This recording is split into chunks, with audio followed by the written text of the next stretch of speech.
Saya dengar kabar ada pendeta yang melarang umat yang dia pimpin, jangan coba-coba dengar khotbah pendeta Melato. Dulu jemaat ini suka dengar, tapi karena ada suara gembala, ada orang lapor ke saya, wah Bapak di gereja ini gembalanya melarang jangan dengar khotbah pendeta Melato. Padahal dulu gembalanya undang saya. Ya, dulu suka sekali. Tapi belakangan ini dia bilang, jangan dengar pendeta Melato. Padahal Anda lihat, kami tidak mengkhotbahkan firman nenek moyang kami. Kami tidak mengkhotbahkan firman keluarga kami. Kami mengkhotbahkan firman Tuhan Yesus. Dan pendeta ini juga pasti dia tahu. Alkitab berkata, sambut anak kecil saja yang adalah hamba Tuhan atau murid Tuhan. Engkau seperti menyambut Allah. Sebaliknya kalau kau menolak dia, kau menolak Tuhan.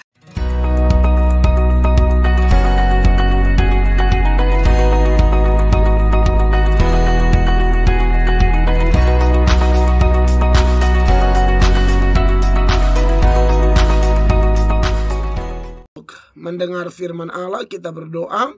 Segala pujian, segala hormat, segala kemuliaan hanya bagi Allah yang hidup, Allah yang ajaib, Allah yang luar biasa. Hamba mengucap syukur pagi ini bersama semua orang percaya yang sudah mempersiapkan diri untuk menerima firman-Mu. Terima kasih buat cuaca, buat hujan, semua baik. Tidak ada sesuatu pun yang tidak baik yang berasal dari Tuhan. Karena kami pegang Roma pasal 8 ayat 28. Kami tahu sekarang bahwa Tuhan turut bekerja dalam segala sesuatu untuk mendatangkan kebaikan bagi kami yang mengasihi-Mu, yaitu kami yang terpanggil sesuai dengan rencana-Mu ya Tuhan.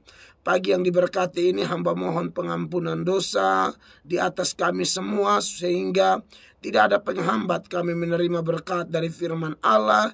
Juga kami mohon urapan Roh Kudus, pimpinan Roh Kudus di atas hamba beserta semua umat-Mu, supaya pagi ini yang lemah dikuatkan, yang jatuh diangkat kembali, yang berdosa diampuni, yang susah dihiburkan, yang terikat terbelenggu dibebaskan. Terima kasih banyak Bapa, kemuliaan bagi-Mu. Demi nama Tuhan Yesus kami berdoa dan bersyukur. Haleluya, amin.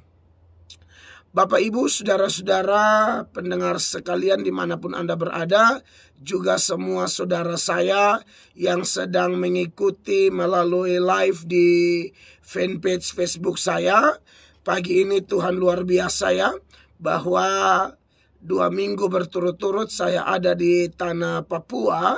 Saudara-saudara, tepatnya di Papua Barat, di kota Manokwari, dalam sebuah acara yang luar biasa, yaitu KKR dan seminar memperingati Injil masuk tanah Papua pada tanggal 5 Februari 1885 sampai 5 Februari kemarin 2022 itu Injil masuk tanah Papua yang ke-167 tahun, saudara-saudara.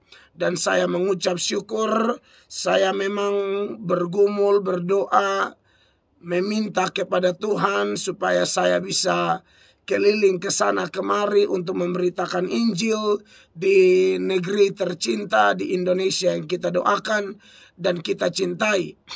Dan salah satu yang saya doakan ialah Tuhan kalau berkenan izinkan saya khotbah di Papua, saudara-saudara. Dan atas seizin Allah sudah beberapa kali saya ke tanah Papua dan akan ada sejumlah jadwal lain lagi yang harus saya tuntaskan di beberapa kota di tanah Papua atau dimanapun Tuhan izinkan, karena kita mau terus melayani Tuhan. Nah, saudara yang diberkati oleh Tuhan Yesus Kristus, pagi ini kita akan bicara tentang hidup dan mati kita untuk Tuhan. Dan pembacaan terambil dari Roma pasal 14 ayat 7 dan ayatnya yang ke-8. Sekali lagi Roma 14 ayat 7 dan 8. Demikian bunyi firman Allah. Sebab tidak ada seorang pun di antara kita yang hidup untuk dirinya sendiri, dan tidak ada seorang pun yang mati untuk dirinya sendiri. Sebab jika kita hidup untuk Tuhan, dan jika kita mati untuk Tuhan.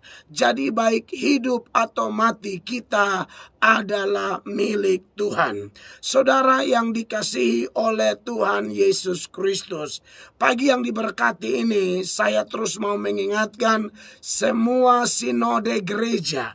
Saya tidak peduli dari gereja manapun Anda mau orang Katolik kah, Anda mau orang Protestan kah, Anda mau orang Pentakosta karismatik kah. Kalau Anda percaya bahwa Roma 14 ayat 7 dan 8 adalah firman Allah yang hidup, maka sebenarnya ini adalah rumus bagi kita. Tidak semua hal di dalam Alkitab yang pernah kita baca, yang pernah kita dengar merupakan rumus bagi kita. Tapi Roma 14 ayat 7 dan 8 ini adalah salah satu rumus yang tidak bisa dibantah, saudara-saudara. Saya berkali-kali menyampaikan kepada umat Tuhan bahwa kalau kita belajar Alkitab, baca Alkitab, kita ingat bahwa di Alkitab itu ada bagian-bagian kitab suci yang bersifat deskriptif, tapi ada bagian-bagian kitab suci yang bersifat didaktis. Yang bersifat deskriptif adalah bagian-bagian firman Allah yang bersifat cerita, yang memberi informasi peristiwa pada waktu itu, dan tidak harus dipaksakan menjadi rumus bagi kita. Ya, saya contohkan seperti Tuhan Yesus tidak menikah, itu jelas ada di Alkitab. Tapi itu tidak boleh dijadikan rumus karena Tuhan Yesus tidak menikah, lalu saya pun tidak menikah. Ada yang suka, saudara yang masih jomblo, saudara bilang, oh minta maaf kak ya, karena saya ini mengikuti Tuhan Yesus, maka sebagaimana Tuhan Yesus tidak menikah, maka setampan apapun abang, haleluya. Tapi saya akan berkata, no, tunggu dulu, ya kan.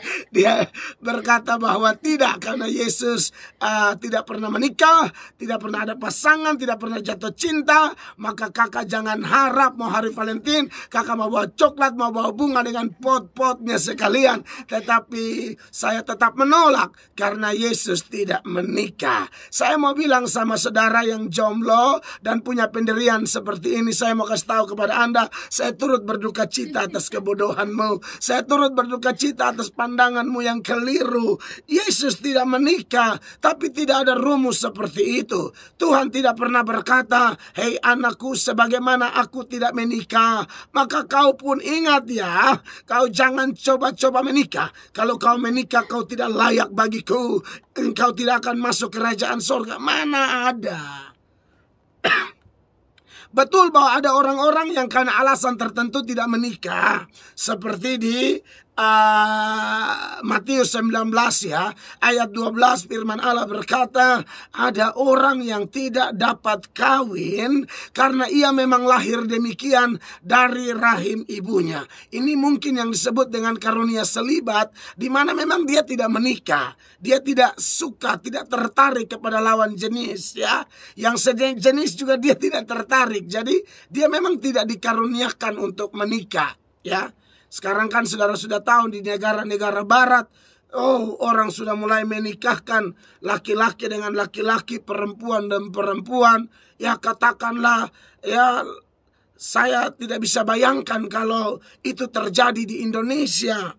Ya, tapi kita bersyukur kita punya negara yang punya hukum yang sangat tegas, punya hukum yang sangat kuat, di mana ya laki-laki harus menikah dengan perempuan, perempuan harus menikah dengan laki-laki, bukan sejenis, saudara-saudara ya. Makanya saya bersyukur ada di negara yang luar biasa ini ya. Kalau tidak, Anda bisa bayangkan kalau kami harus menikahkan laki-laki dengan laki-laki. Itu ayat firman Allah dalam Kejadian 2 ayat 24. Firman Allah berkata seorang laki-laki akan meninggalkan ayah dan ibunya dan bersatu dengan istrinya. Tapi kalau yang nikah, contoh saja Budi dan Iwan misalnya, iya kan? Bagaimana ini saudara? Itu ayat bunyinya bagaimana? Akan kacau itu firman Allah. Sebab seorang laki-laki meninggalkan ayah dan ibunya dan bersatu dengan istrinya. Tapi kalau yang minta nikah ini Budi dan pasangannya adalah Iwan, sama-sama laki-laki, itu Kejadian 2 ayat 24 akan berbunyi kacau saudara-saudara. Seorang laki-laki akan meninggalkan ayah dan ibunya dan bersatu dengan lakinya. Begitu kan? Nah ini bahaya saudara-saudara. Hanya setan yang merubah-rubah Alkitab. Maka kalau ada orang yang coba-coba nikah sejenis, Nadus cinta Okto, ya, Lambert cinta Justus, maka saya berpikir bahwa dunia terbalik. Tapi dijauhkan Tuhan. Amin saudara-saudara. Indonesia tidak mengenal pernikahan sejenis. Jadi bagi Bapak Ibu, saudara-saudara, ya, kita berdoa supaya ini betul-betul terjaga aman, ya. Kalau ada yang suka sejenis, kita doakan supaya dia luruskan barisan kembali dan tidak lagi ada dalam penyimpangan seperti itu. Dan bagi Anda yang merasa seperti itu, Anda hanya perlu jamahan Yesus. Anda perlu pertolongannya. Saya terlampau yakin serusak apapun, sekotor apapun, seseorang yang adalah keturunan Adam dan Hawa. Tapi 2 Korintus 5 ayat 17 adalah jaminan yang sangat luar biasa. Firman Allah berkata, jadi barang siapa yang ada di dalam Kristus, haleluya, dia adalah ciptaan baru. Yang lama sudah berlalu, sesungguhnya yang baru sudah datang. Anda mau yang namanya seorang koruptor kah, pembunuh kah, pelacur kah, seorang gay kah, seorang lesbian kah, seorang dukun santet kah, seorang preman kelas berat kah, seperti apapun masa lalumu, ingat Tuhan Yesus berkata, aku datang tidak cari orang benar, aku datang cari orang berdosa supaya mereka bertobat. Seturut Lukas 5 ayat 32. Maka Bapak Ibu, saudara-saudara yang dikasihi oleh Tuhan Yesus Kristus, di hari yang diberkati ini, siapapun saudara dimanapun Anda berada, firman Allah datang untuk menguatkan kita pada hari ini, ya. Jadi ada orang yang tidak dapat kawin karena ia memang lahir demikian dari rahim ibunya, dan ada orang yang dijadikan demikian oleh orang lain, dan ada orang yang membuat dirinya demikian karena kemauannya sendiri oleh kerajaan sorga. Siapa yang dapat mengerti, hendaklah ia mengerti, ya. Jadi ada orang yang membuat dirinya demikian karena kemauannya sendiri, mungkin, ya. Ini seperti rohaniwan dari Katolik, atau ya Katolik misalnya seorang pater, romo, pastor itu, uskup, kardinal, ya kan, atau suster. Nah itu pergumulan khusus tuh, ya. Tapi tidak ada keharusan, tidak ada. Itu keputusan dari rohaniwan seperti itu, ya. Ya, ada juga yang dibuat oleh orang lain karena memang zaman itu ada budak-budak yang kalau ganggu gundik tuannya itu dikebiri, saudara-saudara. Akhirnya tidak bisa kawin kan. Tapi intinya bahwa jangan jadikan itu rumus, ya. Atau cerita-cerita yang lain seperti yang saya katakan, Yesus jalan di atas air. Ya, saudara jangan baca itu ayat lalu berkata, sebagaimana Tuhan jalan di atas air, maka aku juga memutuskan untuk jalan di atas air. Oh, tidak bisa begitu, Anda keliru. Sebagaimana Yesus puasa 40 hari 40 malam, maka Anda juga mau coba-coba hari ke-10, innalillahi wa innalillahi raji'un, mati saudara-saudara. Ya kan? Jadi jangan cari hal kekasih Allah, ya. Nah, kalau yang rumus itu, yang didaktis itu, ada 3 hal. Ada yang bersifat perintah, ada yang bersifat larangan, dan ada yang bersifat janji. Yang bersifat janji, misalnya Tuhan bilang, cari dahulu kerajaan Allah dan kebenarannya, semuanya akan ditambahkan kepadamu.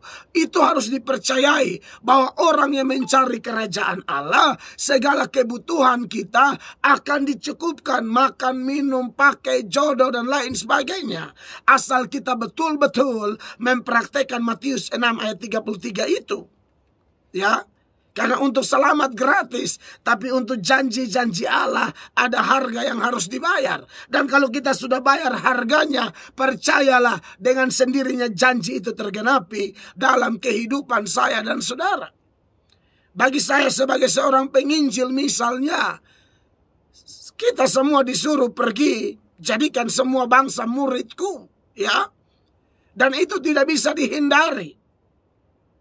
Ini tugas yang tidak main-main karena konsekuensi berkhotbah memberitakan Injil. Ada yang suka, ada yang tidak suka. Ada yang senang, ada yang tidak senang. Saya dengar kabar ada pendeta yang melarang umat yang dia pimpin, jangan coba-coba dengar khotbah pendeta Melato. Dulu jemaat ini suka dengar, tapi karena ada suara gembala, ada orang lapor ke saya, wah Bapak di gereja ini gembalanya melarang jangan dengar khotbah pendeta Melato. Padahal dulu gembalanya undang saya. Ya, dulu suka sekali. Tapi belakangan ini dia bilang, jangan dengar pendeta Melato. Padahal Anda lihat, kami tidak mengkhotbahkan firman nenek moyang kami. Kami tidak mengkhotbahkan firman keluarga kami. Kami mengkhotbahkan firman Tuhan Yesus. Dan pendeta ini juga pasti dia tahu. Alkitab berkata, sambut anak kecil saja yang adalah hamba Tuhan atau murid Tuhan. Engkau seperti menyambut Allah. Sebaliknya kalau kau menolak dia, kau menolak Tuhan. Saya bingung ada pendeta yang menyuruh umatnya, maksudnya umatnya Tuhan juga, bukan umatnya dia. Ya, supaya apa? Jangan dengar pendeta Melato. Dia pikir pendeta Melato khotbah firman keluarga. Kan bukan, ini firman Tuhan.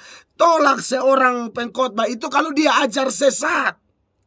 Ini orang tidak kasih tahu sesatnya di mana, tidak mau. Pokoknya intinya tidak boleh. Dulu, dengar, undang, minta doa, minta khotbah, minta KKR. Sekarang tidak boleh. Kenapa? Karena cek and recheck, pendeta Melato sering menegur dosa perselingkuhan. Dan pendetanya lagi selingkuh waktu itu, berzina, bukan mengaku dosa. Untung orang tangkap. Kalau orang tidak tangkap, dia tidak mengaku. Mungkin sampai sekarang masih berzina.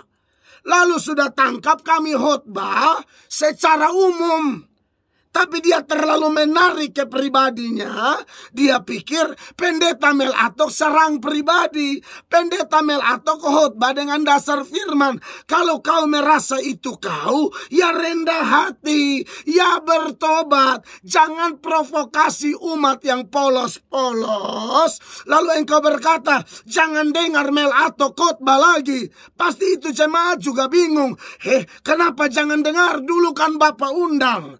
Dulu kan Pamel sering khotbah di gereja kita. Kenapa sekarang tidak boleh? Harus dijelaskan dasarnya. Apakah ada ajaran yang sesat? Apakah ada khotbah yang tidak sesuai dengan firman Allah, yang tidak alkitabiah? Itu cara melarang orang mendengar khotbah seorang pendeta.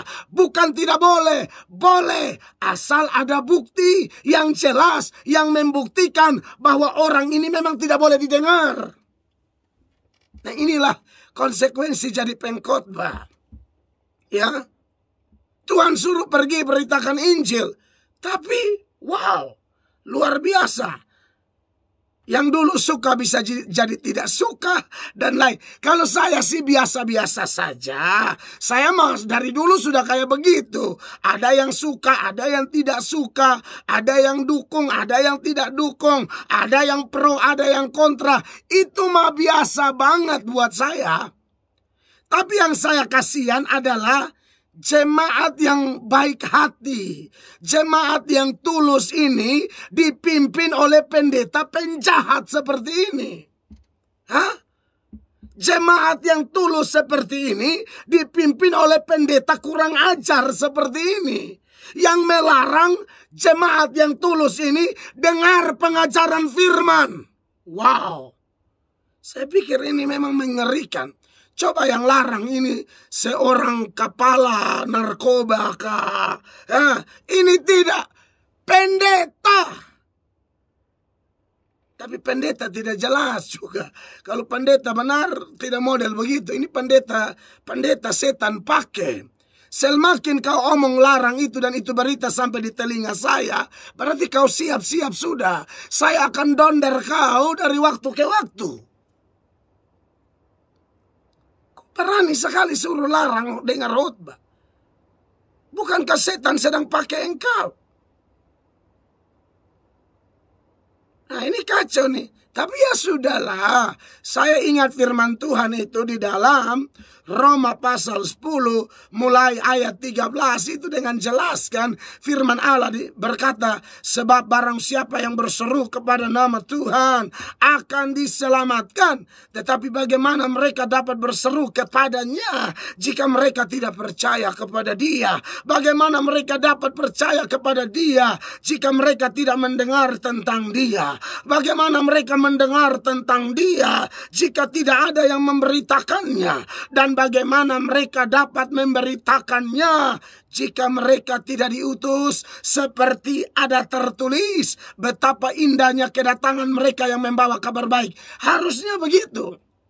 Kami sedang bawa kabar baik yang isinya bisa memerdekakan orang dari dosa, melepaskan orang dari belenggu-belenggu duniawi, belenggu-belenggu setan, bisa mendatangkan mujizat dan lain sebagainya.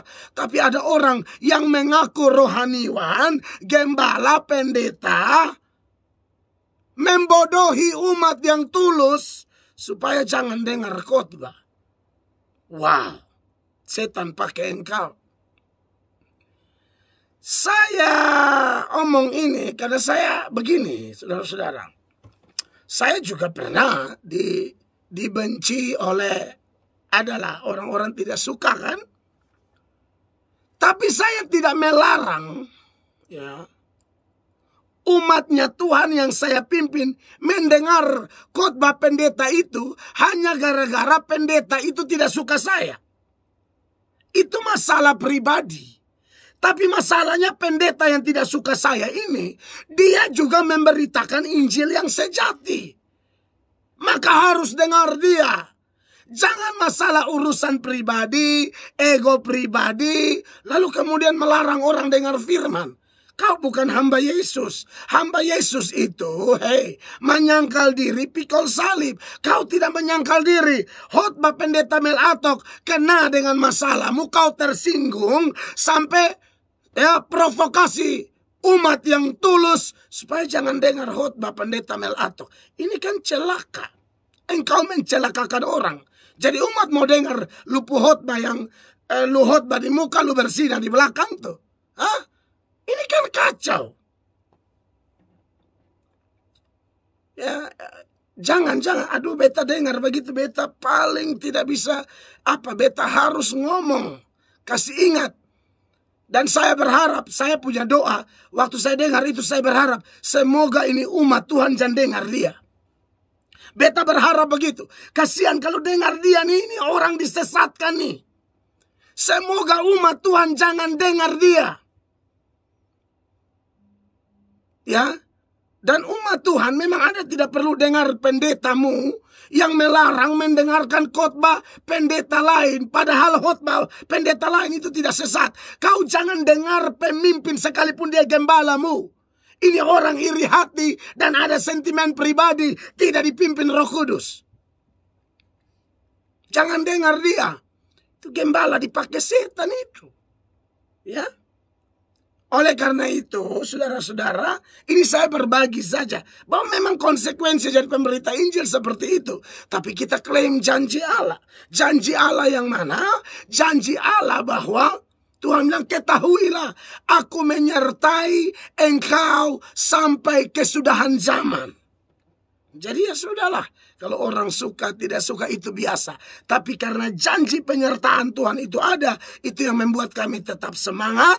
Membuat kami tetap berapi-api. Membuat kami tetap berkata, sekali Yesus tetap Yesus. Sekali menyampaikan kebenaran, kami tidak akan kompromi.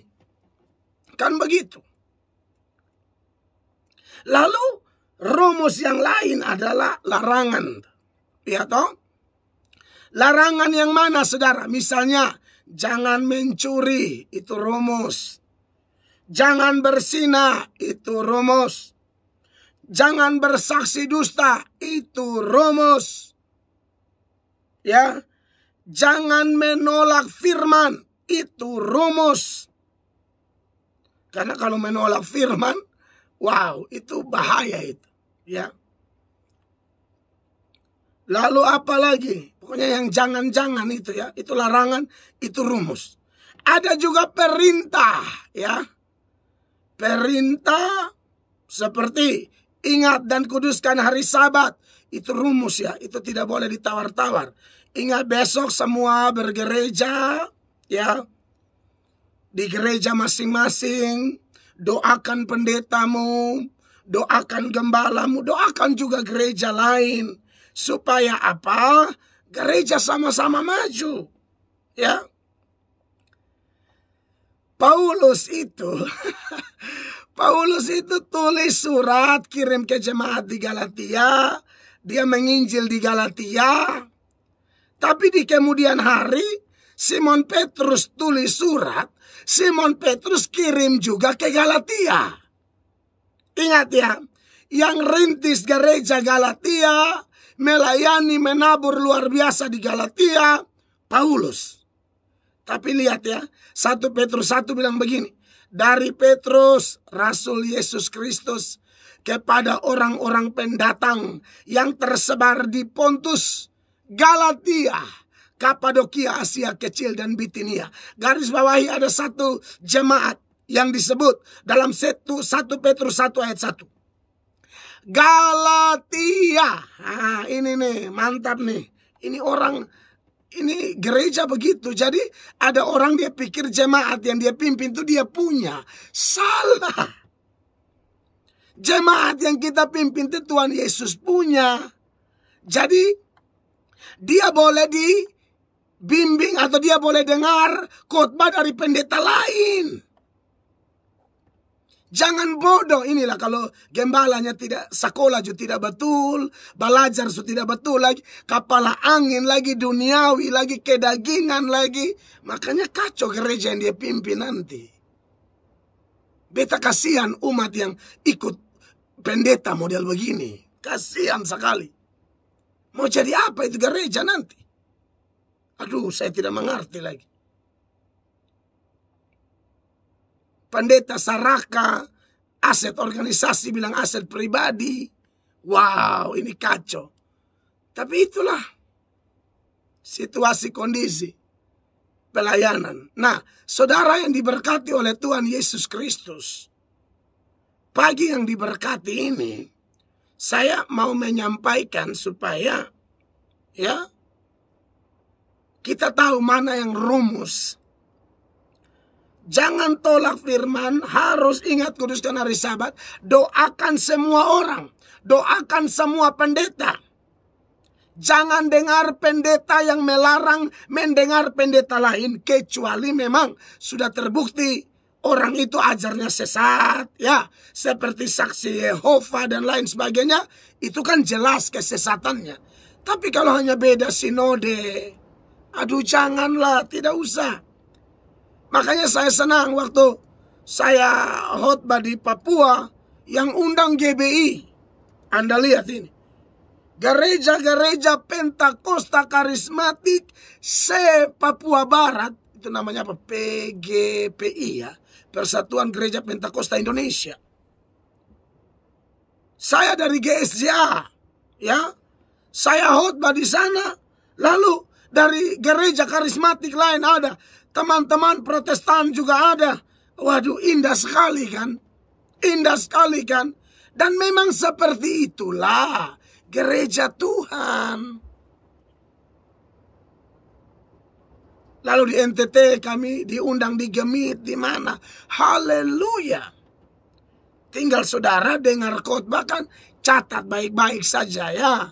Karena memang ini rumus juga, tapi dengar khotbah catat baik-baik, periksa baik-baik, takutnya pendeta juga manusia biasa yang bisa salah khotbah toh. Makanya saya bilang paling bagus datang gereja bawa catatan. Ya, atau siap handphone itu rekam, selesai. Dengar enak, rekam, pulang dengar kembali, boleh. Ya. Jadi saudara-saudara, saya bersyukur bahwa kita bisa bermitra satu dengan yang lain sampai hari ini. Dan itu karena kemurahan nama Tuhan. Kemurahan dari Tuhan semata-mata. Nah, nats yang kita baca ini, saudara-saudara, Roma 14 ayat 7 dan 8, itu bersifat rumus. Kalau hidup, hidup untuk Tuhan. Kalau mati, mati untuk Tuhan. Baik hidup atau mati kita untuk Tuhan. Ya. Kenapa kita punya hidup dan mati untuk Tuhan? Karena jelas Tuhan sudah mati bagi kita. Dia sudah bayar dosa-dosa kita. Makanya dalam 1 Korintus pasal 6 itu, ayatnya yang ke 20 dikatakan, sebab kamu telah dibeli dan harganya telah lunas dibayar. Karena itu muliakanlah Allah dengan tubuhmu. Saudara, kamu telah dibeli dan hargamu telah lunas dibayar. Karena itu muliakanlah Allah dengan tubuhmu. Makanya kalau kita kaitkan dengan Roma 14 ayat 7 dan 8, cocok pas. Hidup bagi Kristus, mati juga bagi Kristus. Dan ada kesaksian menarik ketika saya pernah membahas khusus ini 1 Korintus 6 ayat 20 di radio ini, saudara. Itu orang sudah siap mau bunuh diri. Dia sudah siap, ini racun, tikus, segala macam. Dia sudah mau bunuh diri. Siap tali, segala macam. Dia dalam depresi yang begitu luar biasa dengan sejumlah masalah yang dia hadapi. Dia, nah ini cerita menarik. Dia adalah orang yang paling tidak suka dengan khotbah saya. Ini jujur. Karena dulu saya khotbah banyak bahasa Kupang. Sekarang aja saya mulai pakai bahasa Indonesia. Karena juga teman-teman dari luar NTT ikut live di Facebook. Maka mau nggak mau saya harus bicara dalam konteks yang lebih umum gitu kan. Dulu kan saya ngomong bahasa Kupang aja di radio ini kan. Akhirnya orang tua dari saudara saya yang sudah siap bunuh diri ini paling suka dengar saya khotbah. Tapi waktu itu orang tuanya ada pergi ke satu daerah dan tidak ada radio diputar. Tetangga sekelilingnya Muslim semua. Saudara-saudara dari Sulawesi Selatan. Tapi mereka juga senang dengar ini pendeta Melato khotbah. Tapi mereka tidak mungkin putar radio kan. Si saudara saya yang mau bunuh diri ini, dia bilang, ini pendeta apa, hanya pelawak saja. Buat apa dengar dia? Tidak mau dengar. Tapi waktu dia mau bunuh diri itu, tiba-tiba dia dengar tuh ada radio 96 SKFM ini, di mana pendeta Melato sedang berteriak 1 Korintus 6 ayat 20, di mana saya berkata, sebab kamu telah dibeli dan harganya telah lunas dibayar. Karena itu muliakanlah Allah dengan tubuhmu, bahwa hidupmu bukan hidupmu lagi, engkau itu milik Tuhan, dan seterusnya. Khotbah itu membuat dia disentuh. Dia mencari-cari di mana, siapa yang buka radio. Dia tanya itu tetangga yang Islam. Mereka bilang tidak ada, kami tidak buka radio. Biasa mama yang buka, tapi mama sedang pergi. Jadi tidak ada yang buka radio. Dia cari tahu sampai ini hari, tidak tahu siapa yang buka itu radio. Tapi memang saya pernah khotbah itu. Itulah mujizat. Itulah mujizat. Siapa bisa atur Roh Kudus bekerja dengan caranya yang hebat. Maka beliau cari saya, ketemu saya, dia curhat semua, dia cerita. Saya doakan dia, sekarang dia melayani Tuhan dengan saya. Dan kami sudah masuk dalam satu tim yang kami pegang kuat-kuat. Kami bilang apa? Hidup untuk Tuhan, mati untuk Tuhan. Dan kami pernah live juga di YouTube. Sudah siap bunuh diri. Jadi acara radio ini bagi saya Tuhan pakai. Makanya saya heran kalau ada orang tolak dengar firman. Jangan. Kalian tolak firman itu nanti rugi sendiri. Ya. Hidup untuk Tuhan, mati untuk Tuhan. Minggu depan saya akan bicara lebih dalam seputaran topik ini. Tapi hari ini bagian ini dulu yang saya sampaikan ya. Kita sudah diselamatkan, mari hidup untuk Tuhan. Ingat, tidak mungkin orang mati memuliakan Allah kalau hidupnya tidak memuliakan Allah. Contoh, orang mati karena minum mabuk. Dia pemabuk, hidup mabuk terus. Mati celaka minum mabuk, itu jelas tidak memuliakan Allah. Tapi kalau orang memutuskan mengasihi Tuhan, dia hidup untuk Tuhan, kapanpun nomor urut kematiannya tiba, dia akan mati untuk Tuhan. Oke, kita lanjut ke tanya jawab ya. Walaupun hujan di luar besar, tapi nikmati aja ya. Luar biasa. Silakan Kak. Amin. Terima kasih Bapak Pendeta untuk firman Tuhan di pagi ini menguatkan kita.